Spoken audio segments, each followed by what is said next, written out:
Bienvenidos and welcome back to Puro Pinche Gol, the place we discuss all things USMNT y la selección mexicana. My name is Adrian. Joining me once again, my co-host Tocayo, Adrian.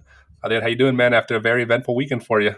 Yeah, it was coming down from that cloud nine state from the weekend. It was nice seeing you and all the other buddies out there. Shout out to Galon, who is a regular on our videos, but also a salado whenever he wears his Tigres shirt. But yeah, it was fun, man.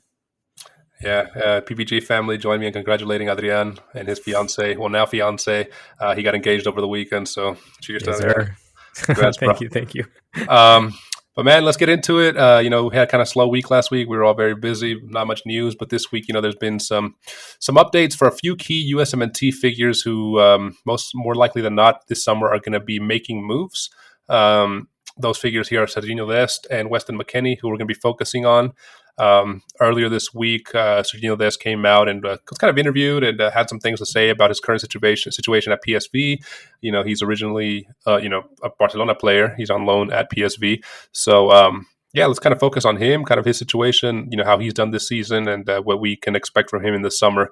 Obviously, like I said, he's currently on loan at PSV from Barcelona. PSV has reported €10 million purchase option at the end of the season. And PSV has expressed interest in being open to, pay that fee to sign him permanently. Sergiño Dest has had a great breakout season this year after two very miserable seasons there at AC Milan and Barcelona.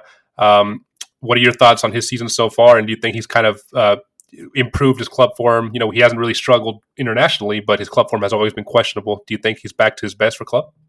I think so. I mean, if we look at, I don't have the numbers in front of me right now, but there is a huge difference between the last time we saw Sergiño Dest either at Barcelona or AC Milan to the Sergiño Dest of today.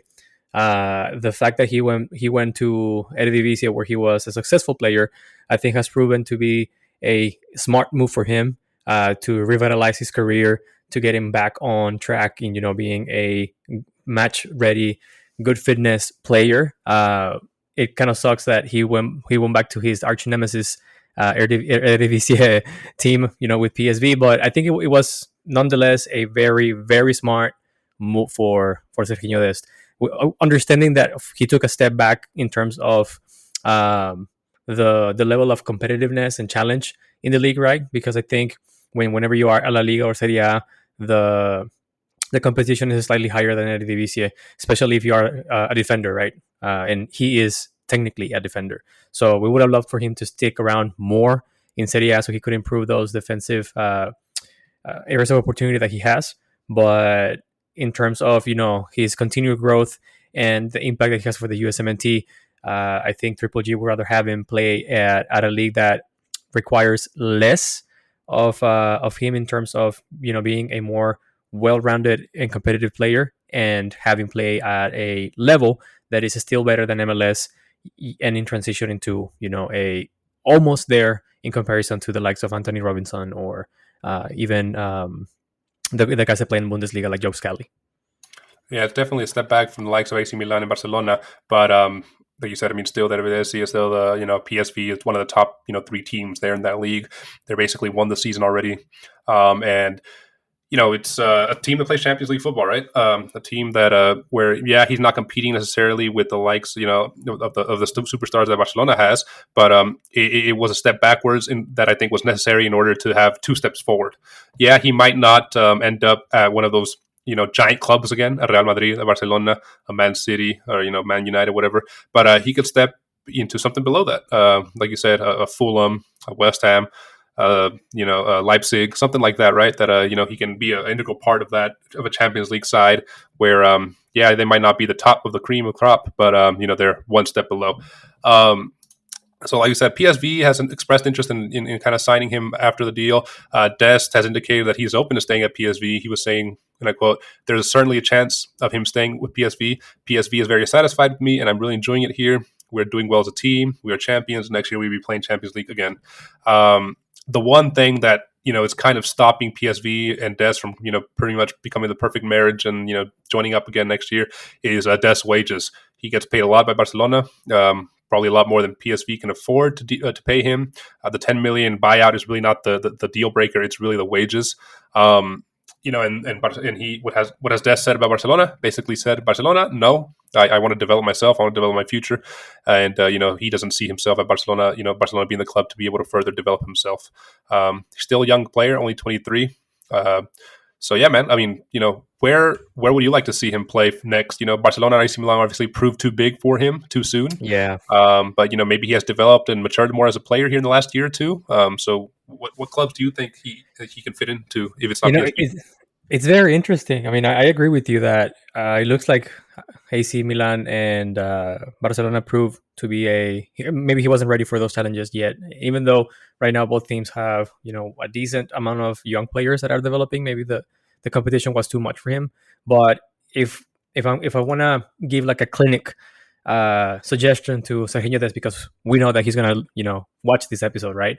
Um, I think based on his skills and expected game time that he will need to be more of an impact for the USMNT, right, and continue his growth as a player. There are a few teams that I feel will be a great for him. So I think a good move for him will be anywhere in Bundesliga.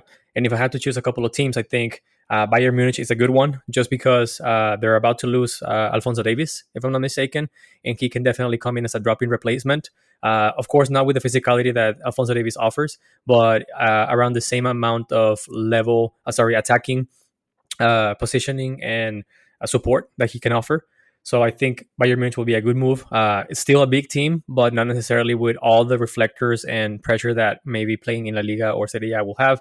I think other two good options would be Borussia Dortmund or RB Leipzig, and just because specifically for the reasons of how much they develop young talent. I think these are two teams that will fit in with Sergiño's skill set and his ability to go up in the pitch and provide, attacking, uh, I guess, relief on the wings. And I think specifically the RB Leipzig style might fit them. Just because of how chaotic they are and how much fast pace they play, I think it will fit Sergiño Dest. They don't necessarily focus themselves on being a strong defensive powerhouse. They don't really mind because they're going to overwhelm me with their attack. So maybe RB Leipzig will be a good move for him. If we would like to see him, going back to a Serie A, I think a good move for him will be AS Roma. And let me tell you why. Because right now, if you look at the roster of AS Roma, they have, I think they're starting left back, who is, I think, Angelino, if I'm not mistaken. He's 27 years old. And I think Leonardo Spinazzola, who is either the second in line or even the starter, it's 31 years old. If you look at the rest of the roster, they have another 26-year-old in the name of Rasmus Christensen and then Rick Karstrup, who is also 29 years old of age. Those are the fullbacks that AS Roma has, and Sergiño Dest will have the advantage of being a young player. In addition to that, the attacking style of play of AS Roma, now that Mourinho is not there, I think can also fit what Sergiño Dest is doing. And while Roma might not offer a lot of European tournaments for him, because they don't often either go to the UCL or maybe they qualify for Europa League, they can probably offer conference, which still some decent amount of European exposure for him. So I think those 5 different names that I mentioned will be a good fit for him. I don't think he's necessarily ready for Premier League at any point in time right now. Yeah, interestingly, you mentioned that I had on my list a couple of Premier League teams that I was questioning that maybe he could fit in. But the more I thought about it, the more I agree with you. Premier League is too physical, too fast, and I think he could be successful going forward, but he's not necessarily the best defender at that level for Premier League. He gets away with it in the for PSV because we know that PSV doesn't. I mean that league isn't heavily defensive wise. You get away with a lot of errors in that league. It's more an attacking league, right? But maybe that's why he didn't succeed at Serie A as much. That's a very defensive league as well. I agree with you. I had Dortmund on my list as well, but I went more. You went more Serie A and Bundesliga based. I went more French league based. I think he'd be a good fit for like a Lille in France, Monaco, a Marseille, a league that's slightly above Eredivisie, but that is more even in terms of attack and defense play. It's not so attacking based and attacking heavy. I think he could develop more as a overall player. It's more of a challenge of your defender there versus that of Asia. And I think the clubs you listed, in my opinion at least, are a little too big for him. Bayern Munich, Roma, that might be a good fit. But I think Bayern Munich might be a little too big for him. Even BVB, I think that'd be a good fit, but it might be pushing it a little bit, kind of right on the point where it might be a little too, too high too soon again. But I think the French league might be a good fit for him, and specifically, like a Monaco or a Lille. But it's going to be interesting to see, man, how his summer kind of plays out. If he does indeed stay at PSV, which again I won't be opposed to. I think he's been doing great there. Or if he finds a move, I think it just at this point kind of concrete and it's set in stone that he won't be a Barcelona player next season. So it's kind of Sergiño Dest situation right now.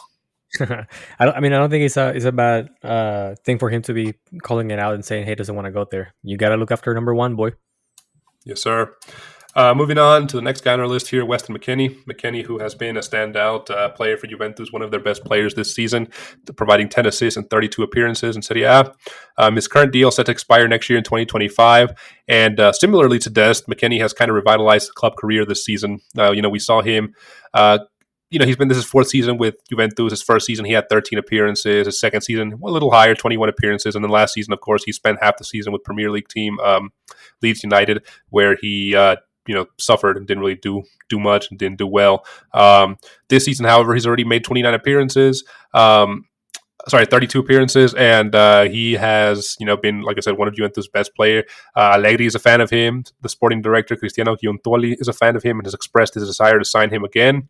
But Adrian, the big thing with this is that they're not really paying up. They're offering him a 1 or 2 year while keeping his wages the same at 2.5 million euros per season, which McKennie has declined so far. That is a tough situation for him, man, because I think, as you mentioned, he has been a stellar player for Juventus this year, right? And even though he might not capture a lot of the spotlight like any other player, he's not necessarily a Cristiano Ronaldo kind of star, or he's not necessarily a worldwide, well-renowned player. He has proven to be a very worthwhile team member for Juventus. I think he's gonna find it very hard to push Juventus around on getting him a pay raise, given that all the turmoil that the team is going through right now, with all of the executives exiting, and then they not having enough money to buy bigger players or more well-renowned players. In addition to that, I don't know if you know, but they've recently removed a law in Italy where foreign workers, and this includes soccer players, are now bound to be paying the same amount of taxes as a regular Italian citizen. Back in the day, I think since the 90s, there was this law where helped Italian teams to lure big names into the Serie A because, hey, even though we pay you maybe $1 million less than a team in La Liga or in Premier League, you're going to be still paying way less taxes, which will put you at either a better situation, economically speaking, if you were playing for, a Premier League side. So I think he's going to have a challenge there. It is unfortunate to hear that, Juventus is not necessarily valuing his input in the way that he would like, but I think it might be a good time for him to start looking around and, find greener pastures.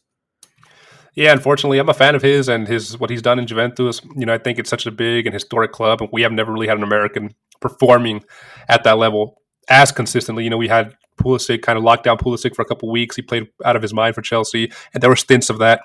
This year, he's playing very consistent as well, Milan. But to have McKennie playing, at the level he's been playing this whole season for so consistently, it's pretty cool to see an American doing that at such a historic club. If he has to move from Juventus, I think Germany would be a good move for him. Obviously, we saw him play at Schalke before earlier in his career, and he was, pretty good, pretty decent for such a young player at that time. And I think he'd be a good fit at Leverkusen or Dortmund or Stuttgart. I'm not even opposed to seeing him go back to the Premier League to kind of test himself. I think Leeds was not a good fit for him at all. I think everybody agrees with that. But I think he is more of a Premier League player than Sergiño Dest, definitely. And I think if he finds the right team, he can be a great asset there in the Premier League. I think he's physical enough. He sees, assists. He sees the play. He sees the game well enough fast enough to be a Premier League player. And I think a team like Aston Villa, West Ham, or Newcastle can be a very good fit for him there in the Premier League. Where would you like to see him kind of move to? I would like to take a different approach with Weston McKennie, and I would like him to go maybe to a smaller team in name and have him play a more leadership or have a bigger role in that smaller team. I think he needs that kind of motivation to continue growing, and I think he needs that. Even though that he might be missing European exposure by not playing on the UCL or Europa League on a regular basis, I think he will prove to be a wiser move for him to find a challenge like that rather than staying in a big club where he might not be necessarily be the go-to individual, right? So I think he needs to find someone or not someone, but a team that caters to his playing style and attributes. So he's kind of a box-to-box player. He's capable of breaking up opposition. Also plays while supporting attacks, and through passing and dribbling. So he's really good at that. He's also very physical, and so I think some teams that I feel he will be a good fit are. Let me tell you, I have the list right here. I think it will be. So, for example, I think he will be a good fit for Borussia Dortmund. Now that you have Emre Can kind of at a very late stage of his career, I think he will be a good replacement for Emre Can. I think the names of Real Sociedad, Sevilla, or Villarreal will be a very, very good fit for him in terms of how much impact he can have on those specific smaller and a quote unquote myself teams. And if we want to see him back in Premier League, I think a team like Everton will be a great challenge for him. It's a team that maybe on the last few years hasn't had the best of I guess runs in the league, but it's still a team who either it's up for contention to be a surprise or at least fight for a chance to be middle of the table to close to the Conference League. So I think those will be a good sites for him. Yeah, the Everton of recent times have been kind of fighting more so to not be relegated, but they're a historic club, and I think if they armor up enough, bring in enough players of Weston's quality, I think that'd be a good fit for him. You're kind of seeing him then like a Edson Alvarez, kind of getting that leadership role, and not necessarily a huge club, but we know Edson is kind of has been probably West Ham's top 1, 2, or 3 player this season, and something like that, right? Kind of being the boss of the midfield for one of those teams, Sociedad, like you said, and Everton, and kind of being the main man. Yes, and I think he that will be grateful for him. Oh, sorry, grateful, not, that will be great for him because even though he is a crucial player for the USMNT, he isn't necessarily the leader. He isn't necessarily the everyone follows you, right? That's Tyler Adams.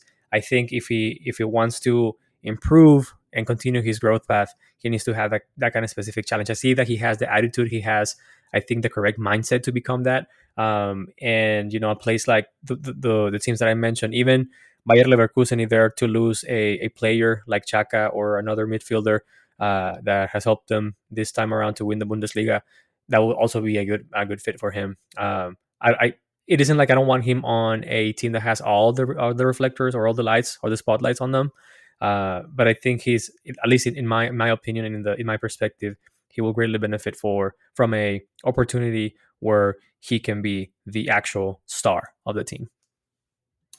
Good points, man. Good points. Well, yeah, those are 2 big USMNT names that are kind of weird situations with the transfer windows that we wanted to discuss. Let us know in the comments below what you think of these situations. Where would you like to see these 2 players move to or stay? And what other players for USMNT or Mexico are you interested in kind of analyzing and seeing this summer, maybe make a move? Definitely like interacting with you guys in the comments, so let us know down in the comments below. Adrian, man, as we wrap up this episode, dude, where can our listeners find us? They can always find us on YouTube. Don't forget to subscribe, hit the like button, and turn on the notifications. You can also find us on Apple Podcast, Spotify, or wherever you get your podcast on. Last but not least, you can also find us on Instagram. We post stuff every now and then. Yeah, so be sure to follow us on your preferred social media platform. And again, we want to shout out to Clips FN, our winner of our 500 subscriber giveaway. He has reached out to us on Instagram, and we've kind of got that ball rolling on getting him his Mexico jersey. So Clips FN, shout out to you, man. Thanks for being one of the OG listeners, and we'll get that to you as soon as we get it. So, Adrian, man, another good episode, brother. I'll see you in the next one, man. Always a pleasure, my guy. Take it easy. Likewise. See you, dude. Oof.